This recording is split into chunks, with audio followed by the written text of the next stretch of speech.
No one had touched the fireplace since the fire last winter. Not since the night Claire's brother vanished without a trace. Her parents said it was the cold snap, said he probably wandered off into the woods disoriented. But Claire remembered the argument, the shouting, and how the house had gone too quiet afterward. Now, 6 months later, the new deputy's K-9 stood rigid at the stone hearth, growling, barking, refusing to back down, as if something still lived in the soot, something that remembered the quiet before.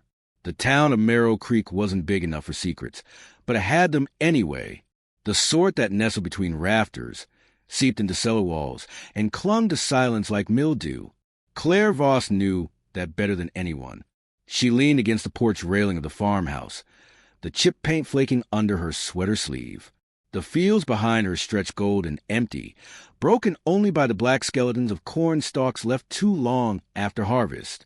Inside, her mother stirred soup like it might outrun whatever was coming. Her father hadn't come home last night. Again, Claire didn't ask anymore. A sheriff's cruiser pulled up, dust curling from the gravel like smoke. The new deputy stepped out, tall, shoulders square like someone still trying to prove he belonged. His name was Mason Reed, transferred in from somewhere flatter, somewhere cleaner. He looked too fresh for Merrow Creek. Beside him, the dog moved first.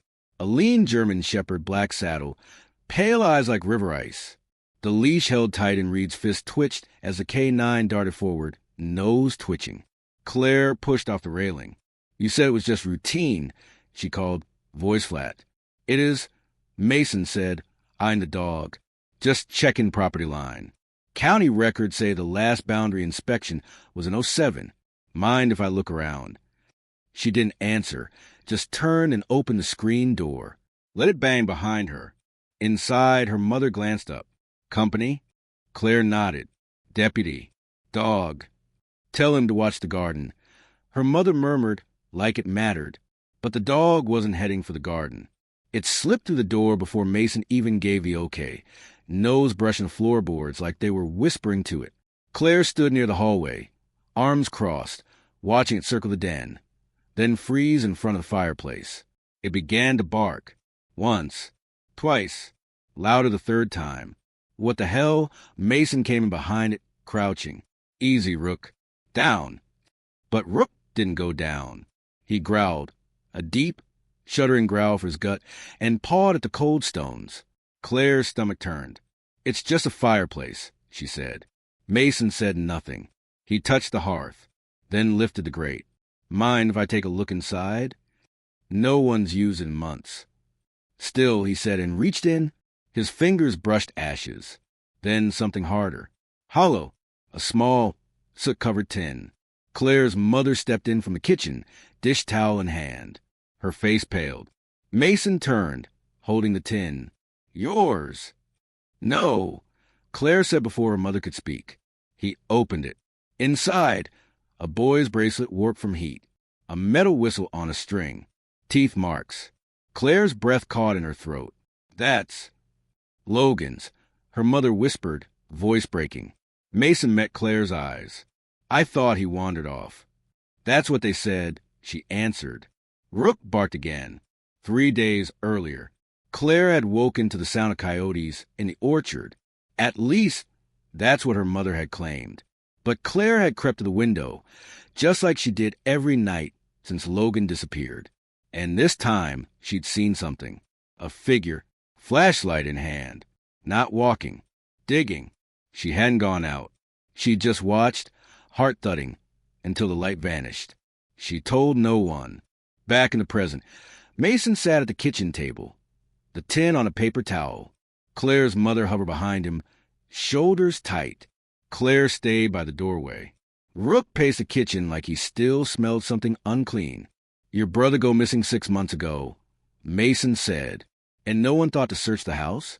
"He didn't go missing from the house," Claire snapped. "They said he ran off." "He was 10, Mason said gently. "Kids that age don't run far." "He leave a note?" "She was gone?" "Food missing." Her mother closed her eyes. "I'm not trying to stir anything up," Mason added. "But that bracelet in the fireplace, it wasn't just dropped. That tin was tucked behind bricks. Someone put it there. Claire looked at her mother. You never searched the fireplace? No, her mother whispered. We didn't want to find anything. Claire felt her blood go cold. Later that night, Claire stood alone in the den, fireplace dark and hollow. She crouched where Rook had barked, ran her fingers along the edges of the brick, and there it was, one brick not quite flush. She pulled at it. It shifted with a gritty scrape. She tugged again, and it came free. Behind it, something slid forward into her hand. A folded piece of paper, scorched at the edges. Childlike handwriting. He told me not to tell. But I think I should. He was crying. He said it was an accident. But I saw the blood. No name. No date. But Claire's hand trembled as she held it. She knew the handwriting. Her brother's. She didn't sleep. She sat in the barn with a flashlight and the note in her lap, knees curled against her chest. Rook lay beside her. Mason had let her keep the dog for the night, saying he seemed oddly bonded to her already. He hadn't barked since they'd left the house. Now, in the barn, Rook whined. Low, restless. What is it? Claire whispered. Rook stood, ears forward, then padded toward the far stall, the one with the broken door. Claire followed. The stall was empty except for old hay, but Rook sniffed at the boards. Scratched once, twice, and then she saw it. A faint dark stain, almost hidden under the bale rack. Blood. Claire's hand shook. She pulled her phone, dialed Mason. He answered groggy. Claire, I found something else. They were back at the barn within 15 minutes. Mason knelt beside the stain, shining a flashlight over it. He didn't touch it, just looked, then stood. I'm going to need to bring in crime scene techs, he said. Might be old, but we need to know for sure. Claire didn't argue. Mason looked at her. Is there anyone at all, who would have had reason to hurt your brother? Claire swallowed. The silence stretched. My dad, she said at last. Mason's face didn't change. He used to lose his temper, Claire added, especially when Logan got mouthy. He didn't mean to, but that night they were yelling. And then Logan was just gone. Did your mother ever? She said he ran away. You believe her? Claire looked at the dog. No. Rook was back at the fireplace by dawn, barking again. Only this time, he didn't stop at the tin. He scratched deeper, barked louder, and that's when Mason pulled another brick loose. Inside, something bone-white, fragile, a small finger, charred at the tip. Claire stepped back. The air sucked from her lungs. Her mother screamed. Mason turned, face pale. We need to dig out the entire chimney. Claire's legs gave out and Rook pressed against her, warm and trembling. Some things are lost. Others are hidden. And some are burned to ash to keep the truth from ever coming home. The ember beneath. The chimney crew arrived before noon. 2 deputies, a crime scene technician from county, and a forensics dog. Mason stood by the cruiser, arms crossed, watching Claire through the living room window. She hadn't moved from the couch in over an hour. Her mother hadn't spoken since the finger was found. Rook sat beside the hearth, silent now. His work was done, and something about that silence made the house feel colder than the rain tapping on the windows. Claire stared at her knees. He didn't run away, she said to no one. Mason stepped inside, boots clicking against the hardwood. They found more, he said, carefully. In the flue. Claire lifted her eyes. More what? A fragment of a jawbone. Some teeth. Small. About the size of a 10-year-old's. Her breath caught in her throat. Claire, he hesitated. This isn't a missing person case anymore. This is homicide. The word cracked something open. Mason sat across from her. His voice softened. If you want me to ask your mother more questions, I can. But I get the feeling she's not telling everything. She's afraid, Claire said. But I don't think it's just Dad she's afraid of. Mason waited. I think she knows something else. Later that night, the chimney crew packed up by dusk. Everything was logged, bagged, sent downstate. Mason stayed late, taking Claire's statement again, this time more carefully. He asked about the night Logan vanished, where everyone was, what time they'd gone to bed. Claire's answers didn't change, but her mother's did. He had nightmares. Her mother said quietly, hands shaking over a chipped coffee mug. He'd sleepwalk sometimes. That night, I just thought he'd wandered out again. I didn't hear anything else. What about your husband? Mason asked. Where was he? She looked at the fireplace. He was already angry. We'd argued about money earlier. Logan had broken the television remote, some stupid thing. He had a bruise on his cheek from the day before. Said he'd fallen. But I knew. Mason's jaw clenched. I should have done more, she whispered. I should have taken the kids and left. But I didn't, because I was weak. And now, her voice broke. Claire stood in the doorway, arms folded. Where's Dad? Her mother didn't answer. Where is he? I don't know, she whispered. I haven't known for a long time. Meanwhile, 2 miles outside Merrow Creek, the shack was still standing. Mostly, its tin roof sagged in the middle, and wind snapped through the cracks between the slats. A single bulb dangled from the porch, flickering. Inside, a man sat hunched at a table with a bottle of wild turkey and a radio set to static. His beard was thicker now, his hands dirtier. There were deep lines in his forehead that hadn't been there before. He flipped through an old photo. Claire, Logan, Christmas morning 4 years ago. Logan held a wooden train set in both hands, grinning. The man stared at it like it might erase what he'd done, but the barking in his ears wouldn't stop. He tossed the photo in the fire drum beside the chair. The flames bit into the edges, curling it black. Then he looked out the window. Just trees. Nothing but black pines and mud. Still, he locked the door. Back at the farmhouse. Claire stood in Logan's old room. Nothing had been touched. The bed still unmade from the last morning. Action figures in a lazy heap under the desk. The smell was stale, dust and boy sweat and something harder to name. Rook sniffed the corners, slow and methodical. Claire ran her fingers over Logan's dresser, then paused. One drawer sat slightly ajar. She opened it. Inside, a notebook, spiral-bound, torn at the edges. She sat on the bed and flipped through it. Mostly drawings, cartoons, stickmen, swords, trees. But near the back, the drawings changed. One showed a large figure looming in a doorway, drawn in red crayon. The next, a small boy hiding under a bed. Then, a drawing of a fire. Flames drawn in manic loops, and inside them, another stick figure. This one labeled, me. Claire dropped the notebook. Her skin went cold. Logan knew, she whispered. Rook's ears twitched. A soft growl rumbled from his chest. Mason's discovery. Mason sat at the station, flipping through the archived incident reports from 6 months ago. Logan's file was thin. A missing person flyer. A single witness statement from the neighbor who heard shouting that night but couldn't make out the words. But it was a second report that caught his attention, filed 2 days before Logan vanished. Domestic disturbance. Address, Voss Farm. Caller, unknown. Disconnected before details could be logged. Filed as unfounded. No officer dispatched. Mason picked up the phone. Called the sheriff. I think someone tried to warn us before the boy disappeared. The sheriff sighed. You think the old man did it? I think someone else helped cover it up. Rain, midnight. Claire couldn't sleep. She sat by the fireplace with Rook curled at her feet. The room was dark except for the fire she'd built, more for the comfort than the warmth. The flames danced, crackled, hissed. She thought about the drawings, about the note they found in the chimney, about the second stain in the barn. There were too many pieces, and they didn't all fit.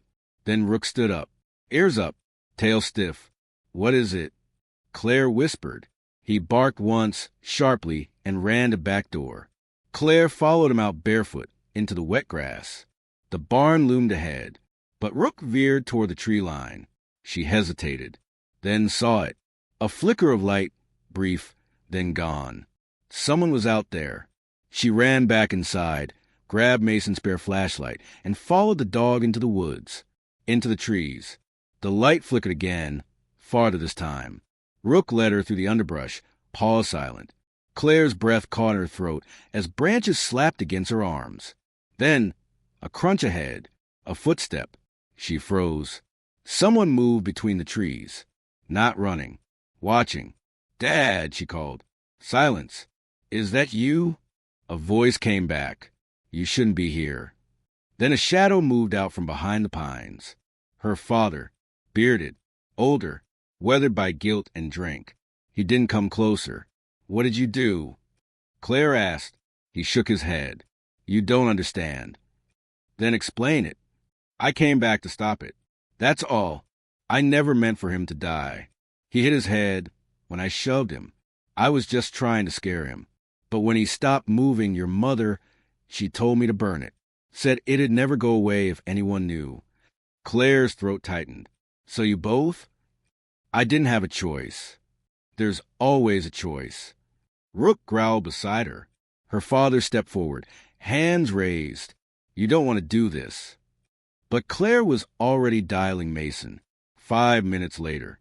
The cruiser's headlights cut through the trees. Mason got out slow, hand resting on his sidearm. Claire stood still, soaked from the knees down, Rook between her and the man who'd raised her. "He confessed," she said. "Said he shoved Logan. Said Mom helped cover it up. Her father didn't run." Mason stepped forward. "You're under arrest." Her father nodded. And for the first time in 6 months, the woods were quiet. Back at the farmhouse, Claire sat by the cold fireplace, a blanket draped over her shoulders. The dawn was coming, just a faint light behind the trees. Mason leaned against the wall, sipping stale coffee. "You okay?" he asked. "No," she said. "But I will be." Rook lay with his head in her lap. Mason stared at the hearth. The boy was trying to tell someone the truth. "In drawings. Notes. You think your mom read them?" "I think she tore some of them out." Mason nodded. "And the one that got through, the one in the chimney, he must have hidden it himself." Claire didn't speak. After a moment, Mason looked at her. "There's something you're not telling me." She met his eyes. "He wasn't sleepwalking that night," she said. "I saw Dad drag him toward the barn. I heard Logan scream. But I didn't do anything." "Claire, I was afraid. I thought if I said something, he'd hurt me, too. And then Mom lied. Said Logan probably ran away. And I let myself believe her." Rook nudged her hand. "You were a kid," Mason said gently. "I still should have screamed." "You did," he said. "Tonight." What the fire didn't burn. The sun finally broke through the clouds over Merrill Creek the next morning. Pale light spilled across the wet fields, catching on the roof of the old Voss farmhouse and glinting off the deputy's cruiser still parked in the gravel. Inside the house, everything was too quiet.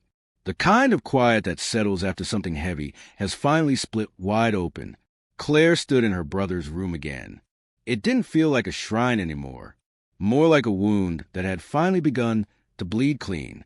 She lifted the sketchbook one last time, turned to the final page Logan had drawn before he died. It was a picture of their family, for stick figures. But the fourth, the one meant to be their father, was scribbled out, blacked in, erased in rage. Below it in pencil, she said not to tell. "But I have to." He said he'd do it again. Claire felt her knees buckle as she sat on the edge of the bed, the dog's chin resting gently on her foot. Rook, always watching, always still. He hadn't barked since the arrest. Sheriff's office, 2 hours later. Mason dropped the case file on the desk. The corners frayed from handling. Autopsy confirmed the remains found in the chimney belonged to Logan Voss. Dental records were a match. COD, blunt force trauma, not the fire. Likely a skull fracture. Claire's father, Daniel Voss, had been booked on charges of manslaughter, obstruction, and concealment of a body. He hadn't asked for a lawyer, just sat quietly, muttering things Mason chose not to write down. But Claire's mother? She hadn't cracked. She lawyered up fast, denied everything, claimed Daniel acted alone. She didn't even flinch when I told her Logan's notebook was evidence. Mason told the sheriff. Didn't care. Just asked if the house would be seized. The sheriff shook his head. She's colder than he is. She's not cold, Mason said. She's broken, but not where it shows. The sheriff glanced out the window.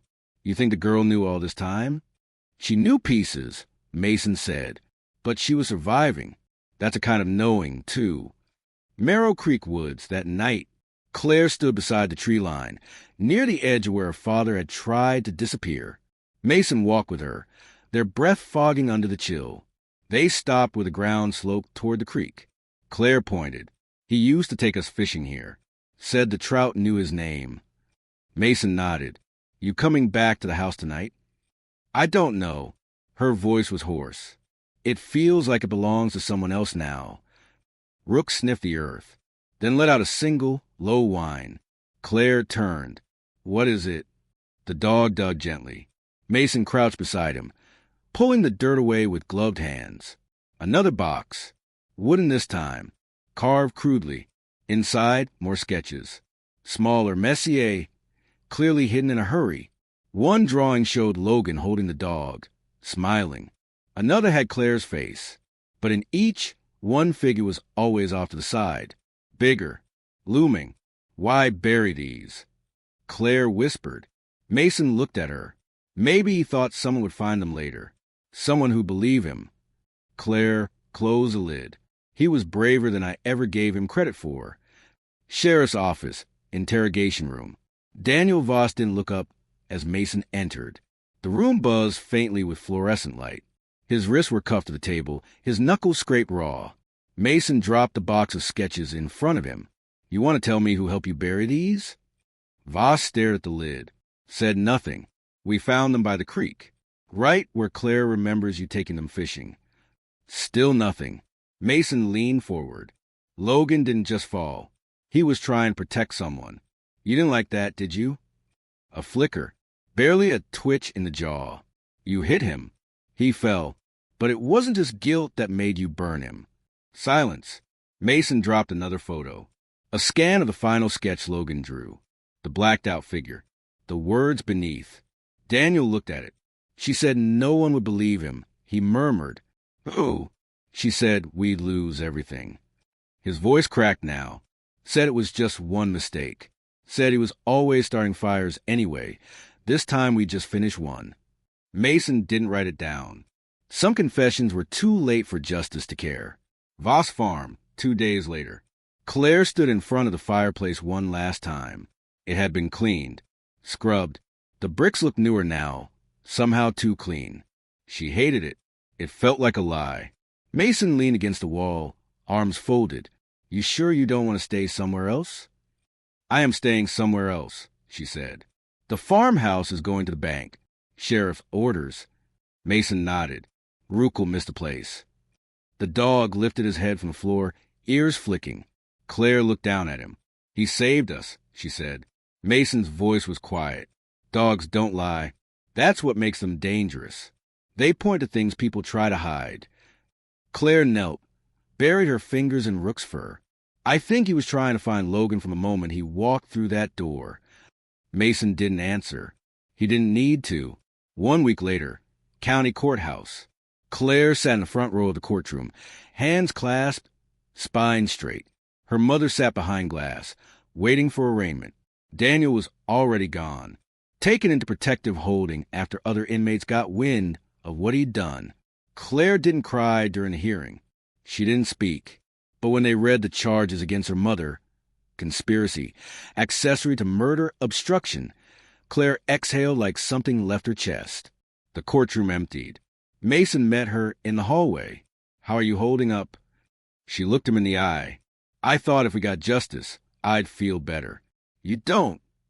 No, she said, but I feel honest. Final scene, edge of the creek, sunrise. Claire and Rook stood at the water's edge, where the current moved slow and gentle over stones. She held the wooden box of Logan's drawings, her fingers shaking. She crouched, opened it one last time, took out the drawing of them fishing, of him smiling. I kept trying to forget, she whispered. But you didn't. You remembered, even when no one else would. Rook pressed against her side. She set the drawing in the water, watched the paper darken and dissolve. Then the next, and the next, until all that was left was the one with her name. That one she kept. The creek carried the rest away. Quiet epilogue. Claire never returned to the farmhouse. It was sold, torn down. A new family moved in, planted a garden over where the chimney once stood. Rook stayed with her. Mason made sure of that. Some nights, he still barked in his sleep. And sometimes, Claire would wake to find him standing in front of the fireplace in her new apartment, facing nothing, absolutely still. But in the silence that followed, she always felt it. Not fear, but memory. Something that refused to be burned away.